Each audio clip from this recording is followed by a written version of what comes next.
Students, welcome to the new computer learning session. In today's session, we will learn about Windows operating system. So let's start.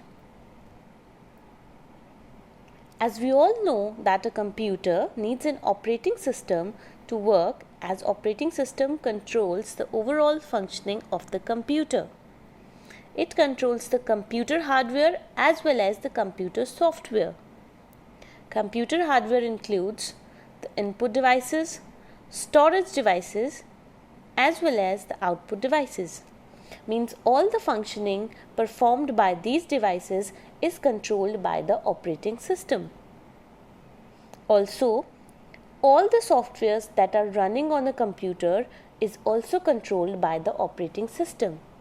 So now you know how important an operating system is for the computer.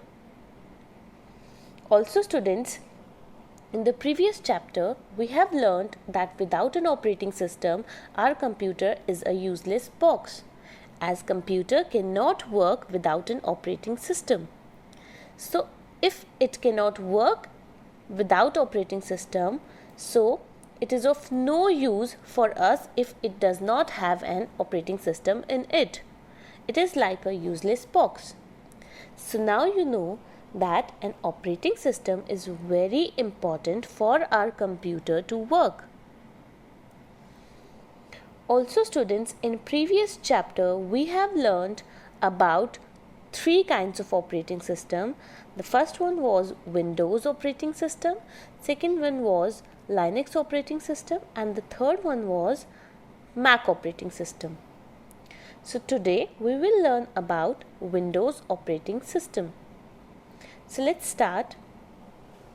Windows is the most popular operating system that controls the functioning of our computer. As it is an operating system and as I said that operating system controls the functioning of our computer, so Windows is also one such operating system that controls the overall activities of our computer. So students, also here I have written some names of the earlier version of Windows like Windows 98, Windows XP, Windows Vista, Windows 7, Windows 8 and the latest version, that is Windows 10. So firstly, Windows 98 was there, then some features were added to it and it is renamed as Windows XP. Likewise, same goes for the other versions also, and nowadays the latest version of Windows is Windows 10. But you can use any version of Windows on your computer. There is no such compulsion to work on the latest version only also. But you can use any version of Windows on your computer. There is no such compulsion of using only the latest version. You can use any version of Windows according to your choice. So let us know more about Windows. Windows is an operating system developed by Microsoft. So students, Microsoft is the name of the company that has developed the Windows operating system. It is a graphical user interface based operating system. We will learn about the graphical user interface in detail. So first just read it. Commands are performed with the help of mouse instead of using a keyboard. Means all the actions we are performing on the computer that is having Windows 7 in it, we perform all the actions with the help of a mouse by clicking or double clicking the mouse. Suppose if we want to play a game, then how do we play a game? Firstly, we will click with our mouse on that game and that game will get start and then we can play that game. So all the actions we can perform with the help of a mouse. Now let us understand the graphical user interface in detail. So students, graphical user interface means the operating system that are having the GUI in it, they are having pictures, icons in it with the help of what we can use the device. As you can see here, this picture is being taken from a device that is having Windows 7 operating system in it, and in this picture only, you can see there are so many icons there, so many small pictures. These small pictures are the icons. There are so many icons here, with the help of what you can use this device, right? So this device is the GUI based device. Now students, to understand the GUI, firstly you have to understand how the system looks without GUI. So let us understand, if your operating system does not have graphical user interface in it, then your system will look like this black picture. This black picture is the picture of a computer which is having an operating system without graphical user interface. So here you can see, if we don't have the graphical user interface based operating system, then this is how our system will look like. There will be no picture, there will be no colors, there will be no icons, only words can be seen on the screen. So in the computer without graphical user interface, it is very difficult to understand how to use the computer. So for more understanding, I have inserted the picture of a mobile phone, as you all might be familiar with the mobile phone. So here in this mobile is also having the operating system with the graphical user interface. And how you know that?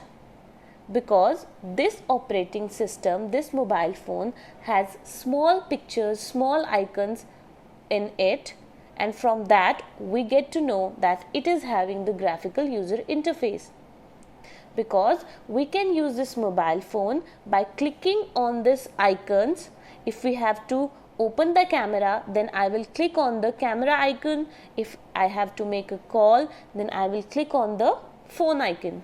So from the icons itself, I can get to know, I can use the device, and it is very easy to understand that how to use the device. Now likewise, this is a picture of a computer which is having a Windows operating system in it. So here in this picture also you can see there are a lot of small icons on the screen. So from here we can say that this operating system is also graphical user interface based operating system. So now I hope you all get to know that what is a graphical user interface. So let's move further. Now we will learn that how our screen looks like when we are having the Windows operating system in our computer. So starting Windows 7, whenever you turn on your computer, the first screen that you will see is this screen. It will ask you to enter the password, and once you entered the password, then you have to click on the go arrow. Once you click on the go arrow, the first screen that is visible to you all is this screen, and this is called your desktop screen. Means the first screen that appears to you once you turn on your computer is your desktop screen. Alright? So now we will learn about the different components of the Windows 7 desktop screen. So let us start. As I said, the first screen that appears in front of you is the desktop screen, right? Then you will see a small arrow on the screen which moves along with the movement of your mouse. The way you move your mouse, your cursor will also move along with that. So this small arrow that is visible on the screen to you all, this small arrow is called mouse pointer. Alright, so these are the two components that are present on the Windows 7 screen. There are more components, so let us discuss about the more components one by one. So the next one is the taskbar. So this is the taskbar at the bottom, a long bar that is enclosed inside the red box. This long bar is known as taskbar. Now on the taskbar there are different things that are present inside the taskbar. Let us learn about these things one by one. So students, this is your taskbar, and in your taskbar at the right corner there is a date and time written there. So this is the date and time which is written at the bottom of the screen, right? So the next one is start button, that is present at the left corner of your screen, and on the taskbar this is the start button. The start button is having the Windows logo on it. It is located at the bottom left corner of the desktop, and it contains different menus, sub-menus and turn off computer command. It means when you click on it, then you will see many list of programs and the further sub-menus. Also the turn off computer command is also there. We will discuss it later, but firstly let us discuss about the components of the desktop screen. The next thing which is there on the taskbar is the notification area. So students, the notification area displays small icons that notify you about the tasks that are happening on your computer. Like here it has shown the icon that internet is on your computer, and it also shows us the sound icon, right? So it shows us the different notifications, different updates that are going on in our computer. The next thing is these icons. The icons that are present on your taskbar are called taskbar icons, right? And why do we place these icons on the taskbar? Because whenever we have to use some programs again and again, then instead of finding it from the desktop screen, we place it on the taskbar so that we can easily get to them the next time we have to use it, right? So these icons which are present on the taskbar is called taskbar icons. Also students, there are some more icons that are present in our taskbar, and those icons are of the programs which are active on our computer.